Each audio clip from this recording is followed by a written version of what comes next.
You found out by accident. Maybe it was a whisper, maybe a screenshot. A careless word that slipped out at dinner, or silence that spoke too loud. Whatever it was, in that moment your stomach dropped. Your heart thudded like it had been shoved off a ledge.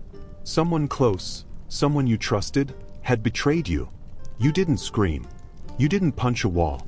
You just sat there, like someone had turned off the world's volume.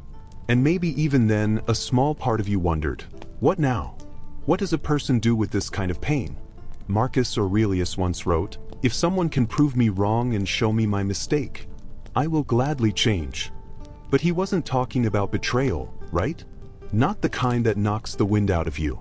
Not the kind where someone you defend in a room full of enemies had been dragging your name through the dirt behind closed doors. But maybe he was. Maybe Stoicism isn't just about remaining calm in traffic or accepting death with grace. Maybe it's also about this, the sharp, humiliating blade of betrayal, and the moment after, when you decide who you'll become next. You're not alone in this. History is soaked in betrayal. Brutus and Caesar, Benedict Arnold. Even Seneca was betrayed by Nero, the very emperor he had once tutored, loved like a son. The betrayal was cold. Seneca was ordered to take his own life, and he did, without anger, without revenge, only calm resignation. Because he had already accepted that betrayal is part of the human condition. But you're still reeling. You replay the moment, the texts, the lies, the long string of moments that now look suspicious in hindsight. It's like discovering the story you've been living in wasn't real. You wonder how you didn't see it earlier. How stupid were you to trust? But here's the thing. Stoicism doesn't ask you to stop feeling. It asks you to look at what you feel and ask if it's helping you. Right now, you feel used. You feel small. You feel like you want to do something, lash out, cry, disappear, anything. But the Stoics would stop you right there. They would ask you, is what you're about to do under your control? The betrayal already happened. You can't undo it. But your reaction? That's still yours. Let's go back to that night. Imagine sitting on your bed, phone in hand, staring at the message that exposed it all. What would a Stoic do? He wouldn't scroll through old memories trying to decode every moment. He wouldn't draft a 10-paragraph text just to delete it. He'd breathe. So he'd name the feeling, betrayal. And then he'd go further. He'd ask, what do I control right now? Your answer? Only your next breath. Your next decision. It's brutally because we all want justice, apology, recognition. But none of those are guaranteed. And Stoicism, hard truth alert, doesn't believe they matter. Seneca once said, "It is the power of the mind to be unconquerable." And you, sitting in your pain, still have power. You haven't lost it.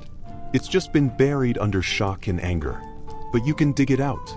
This isn't about pretending the betrayal didn't hurt. It's about understanding why it did. Was it because they lied? Or because you didn't believe they could? Think of it like armor. Stoicism doesn't hand you a sword. It teaches you how to stop expecting people to be anything other than human. Flawed. Selfish. It's not cynicism. It's realism. The kind that frees you from being crushed when someone else chooses to fail their own character. Some historians argue whether Marcus Aurelius ever truly trusted anyone, especially after the political betrayals he endured. But his writings never drip with resentment. They reflect clarity. Choose not to be harmed, and you won't feel harmed. Don't feel harmed, and you haven't been. That's power. That's a man who's been stabbed in the back and chose not to bleed. So, what do you do now? You don't rush to forgive. That's later. Maybe. Right now, you accept. You accept that this happened. You accept that the person you trusted was capable of this.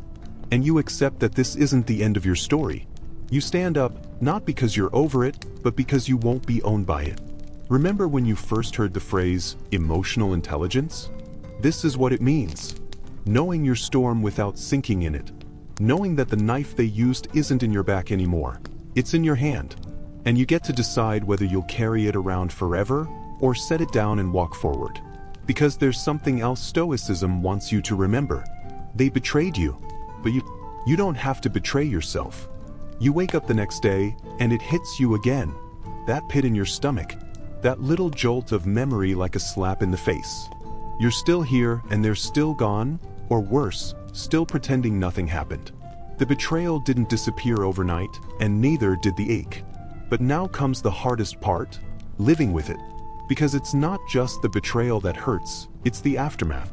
The silence. The invisible weight you carry when you walk into a room and remember you used to have someone standing beside you. You may even catch yourself rehearsing comebacks in the shower, or imagining confrontations that will never happen. That voice in your head says, "I should have seen it coming. I should have known." But hindsight is cruel like that. It edits the past and pretends you had all the signs. You didn't. And even if you did, you trusted anyway. That doesn't make you weak. It makes you human. Epictetus would tell you, it is not things themselves that disturb us, but our opinions about them. The betrayal isn't just what they did. It's what you think it means about you. That's where the poison lives. So, let's strip it down. What did they actually do? Lie? Cheat? Break a promise? Disappear? That's their failure. Their decision. Their reflection in the mirror. Not yours. But what are you doing with that information? You're replaying it, letting it rot in your mind like spoiled food. And sure, it makes sense, you want to understand. But there's a difference between reflection and obsession. And obsession is just pain that doesn't want to be forgotten. A Stoic wouldn't feed it. Now, imagine this. You're standing in front of a locked door. Behind it is the betrayal. The moment. The person. You don't have the key. You can bang on it, cry in front of it, curse it, or you can turn around. That's not weakness. That's wisdom. This is the Stoic way, not denial, but discipline. There's a story about Cleanthes, one of the early Stoics, who lost his entire fortune when a business partner cheated him. His response? He thanked fate for revealing who he could no longer trust. No lawsuits. No revenge. Just clarity. Imagine having that kind of peace. It's not about suppressing emotion. It's about mastering your relationship to it. You can feel anger and still not let it steer the wheel. You can feel grief and still get out of bed. You can feel betrayed and still walk with your head up. Stoicism isn't about becoming a robot. It's about becoming unshakable, not because you don't feel, but because you know what to do with the feelings when they come. Right now, your mind wants to build a courtroom. Evidence. Motives. Cross-examinations. It wants to replay the betrayal until you can write a thesis on it. But let me ask you, what will you win by doing that? More peace? Or just more pain? Because sometimes the real betrayal is what you do to yourself after they're already gone. So here's a different path. Try this. Write down what happened. One time. Get it out. Then put the pen down. No more journals full of the same wound. You've named it. Now you leave it. Replace "Why did they do this to me?" with "How will I grow from this?" Replace "I can't believe it" with "I accept this reality." And here's the kicker. Practice gratitude. Not for what happened, but for what it taught you. Betrayal is a brutal teacher. But the lessons stick. You'll spot red flags faster. You'll know your boundaries better. You'll walk more grounded, less naive. That's not cynicism. That's earned wisdom. Some philosophers argue over whether true forgiveness is necessary in Stoicism, or whether detachment is enough. But what's clear is this: holding on only hurts you. They've already taken something from you. Don't hand them the rest of your peace. Breathe. Ground yourself in the present. What do you still have? Your dignity. Your integrity. Your ability to choose your next step. That's the power Stoicism gives you. Not comfort. Not justice.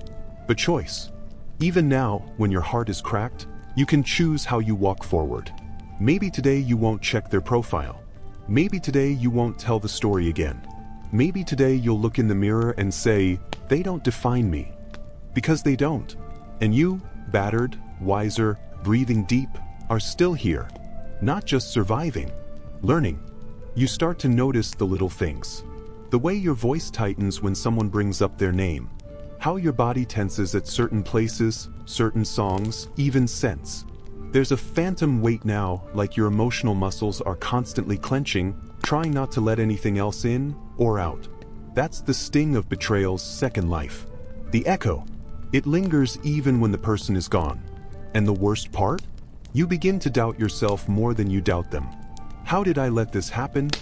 Why wasn't I enough? Is it me? But this is where you catch yourself. This is where you sit down, breathe, and remember, no one can betray you unless you give them a piece of yourself first. Betrayal only hurts this much because trust was present. Love was present. Vulnerability was present. You gave something real, and they fumbled it. Seneca wrote, "We are more often frightened than hurt, and we suffer more in imagination than in reality." Now ask yourself, are you suffering from what happened, or from what your mind is making it mean? You were betrayed. That's the event. But your interpretation, that you're not worthy, not lovable, not sharp enough to see it coming, that's the real enemy. Let's dismantle it. You remember that coworker? The one who smiled to your face and sabotaged you in the background. Or maybe it was your sibling who used your secrets against you. A lover who kissed you goodnight with another name on their mind. Whatever the situation, betrayal paints people in extremes. Suddenly, they're either monsters or saints. But Stoicism reminds us, people are not gods or demons. They are human, messy, conflicted, flawed, and often unexamined. And while they may not reflect, you must. Because what do you do when the betrayal comes from someone who wasn't cruel, just careless? That's harder, isn't it? It's easier to get over a villain than a fool. But again, your focus isn't them. It's the terrain inside you. Marcus Aurelius reminded himself often, if someone can prove me wrong and show me my mistake, I will gladly change. It is the truth I seek, not ego. That's the model. Let's not fight reality. Let's interrogate it. What was the truth you refused to see? Not to blame yourself, but to free yourself. Sometimes you loved the potential, not the person. Sometimes you were loyal to the fantasy. Sometimes you told yourself, they'd never, until they did. And now is your chance to rewrite the rules. Not for them, but for you. New boundaries, new standards, new internal contracts with your own self-respect. The Stoics didn't just sit and endure pain. They used pain as a chisel to sculpt clarity. Ask yourself, what do I know now that I didn't before? Because here's the uncomfortable truth. Some people are only revealed when it's too late. Like those ancient statues unearthed after centuries. You thought you were holding marble. Turns out it was clay all along. But now you know. Historians still debate whether the betrayal of Brutus truly crushed Julius Caesar, or if Caesar had grown so used to manipulation, it barely registered. Either way, the act changed history. But only your reaction can change your future. So sit with that. Not with the pain, but with the potential. Because if betrayal cracked your foundation, that means it also revealed what was underneath. And maybe you didn't like what you saw. Maybe you saw someone too afraid to speak up. Someone desperate to please. Someone terrified of losing love, even fake love. But that's not who you have to stay. That's the beauty of this moment. It's a forge. You walk into it soft and raw. You walk out sharper, lighter, cleaner, not bitter. There's a difference. You don't have to hate them. You don't have to forgive them either, at least not right now. What you do need is to reclaim the part of you that got left behind in the wreckage. Pick it up, dust it off, walk with it again. Because the worst betrayal is betraying yourself to avoid feeling the first betrayal. Don't shrink yourself just to feel safe. Don't silence your instincts just to avoid rocking the boat. Don't apologize for your expectations. They were never too much. They were just not enough for the wrong person. And now you begin again. Not because you forget, but because you refuse to live in emotional captivity. You sitting there in the quiet, that is strength. You choosing not to text them, that is strength. You still believing in goodness, even as you carry scars. That is real stoicism. You're not cold. You're not numb. You're just done bleeding for people who never brought a bandage. And that, right there, is where healing begins. You're standing in front of the mirror now. Not to fix your appearance, but to face what's underneath it. This isn't about revenge, or even resolution. This is the slow, often painful art of rebuilding after betrayal. But here's what they don't tell you. Betrayal is a form of loss. And like all grief, it comes with stages: shock, anger, bargaining, sadness, and eventually, acceptance. But Stoicism offers an extra step: transformation. You remember that one friend who vanished when life got messy, who smiled at your wins but turned silent during your storms. That one time you reached out, vulnerable, and they ghosted you like it never mattered. It does matter. It always did. And you told yourself to get over it. But that's not the Stoic way. Getting over something implies bypassing. Stoicism is about going through. So you go through. You sit with that ache in your chest that shows up every time you hear someone say, "I'll be there for you." You feel the flinch, the doubt, the subtle scoff. Because now loyalty feels like a punchline. But even that bitterness is a teacher. Seneca once said, "He who suffers before it is necessary suffers more than is necessary." And you've been suffering twice.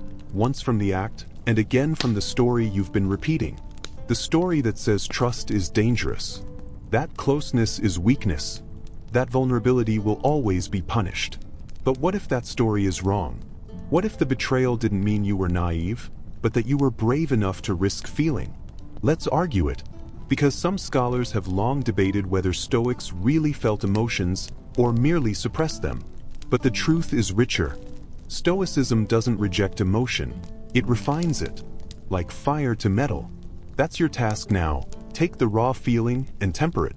Because real Stoicism isn't pretending it didn't hurt. It's choosing what that pain gets to build. Let's build discernment. Not suspicion, but wisdom. You start noticing things you ignored before. The way some people never apologize, only explain. How some always need you more when you're doing better.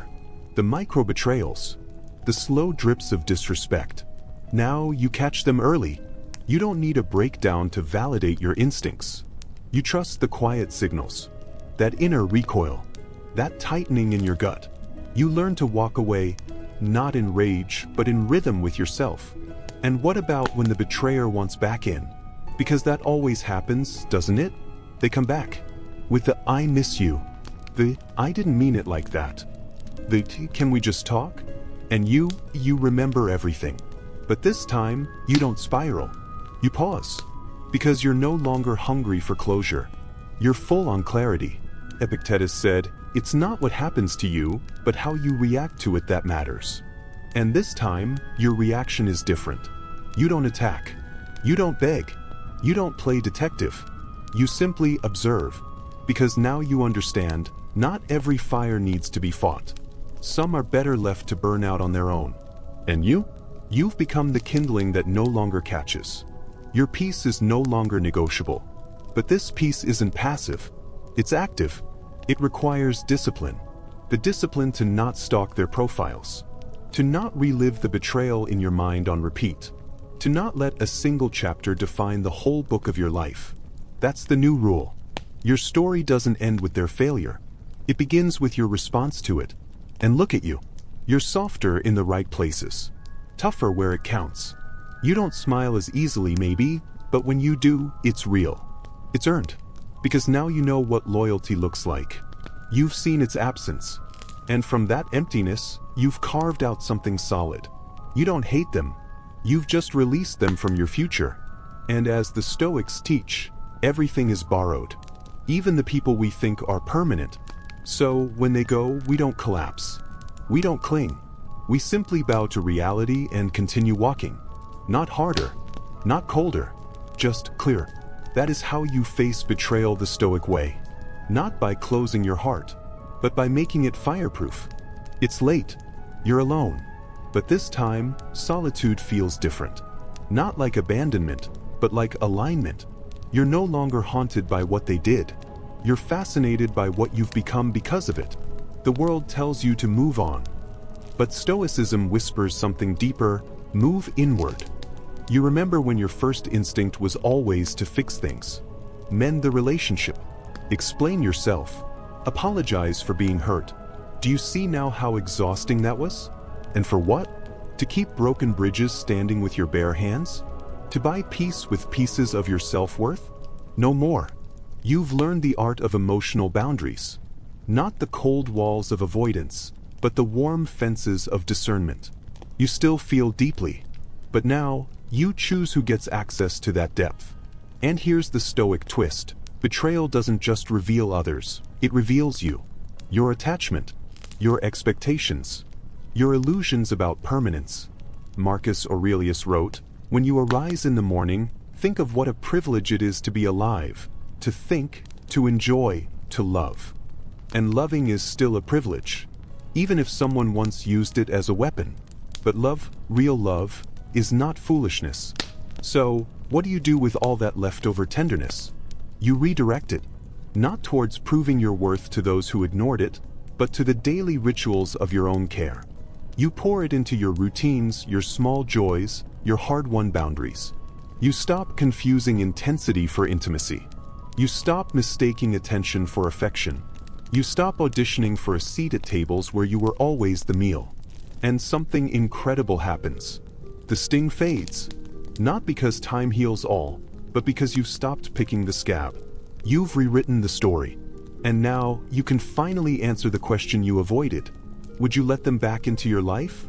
And the answer isn't a loud no. It's a soft, certain, not anymore. Because it's not about punishing them. It's about honoring you. You forgive. Not for them, but to unchain yourself from a memory that doesn't serve you anymore.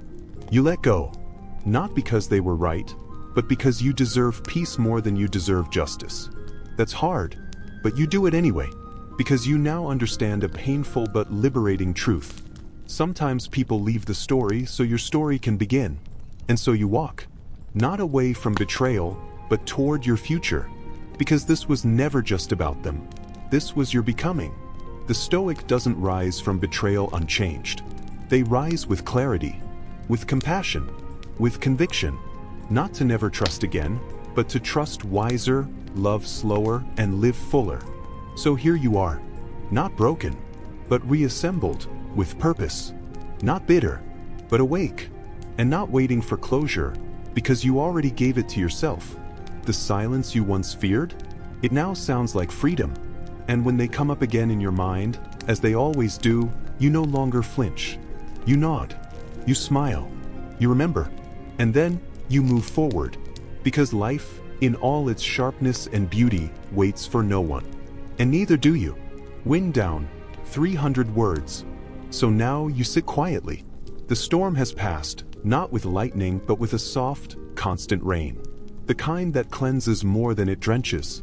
You lean back, not in exhaustion, but in stillness. You've spent enough time holding the weight of other people's choices. Now you rest in your own. Now you choose peace. The room is the same, but you are not. The same chair, the same cup of tea, the same air. But the person breathing it? Your muscles remember the tension, but your spirit remembers the release. The old urge to explain yourself has softened. The longing for apology has evaporated. You've realized you were never waiting for them. You were always waiting for you. And you're here now. This is not the end of the story, but it is the end of that chapter. So let it close. Let the pages fall together. Let the ink dry. Because what's next is yours to write. What's the hardest part for you when it comes to rebuilding trust after betrayal? Share it below. I'd love to hear your story. If this resonated, like the video, subscribe for more Stoic perspectives, and don't forget to leave a comment.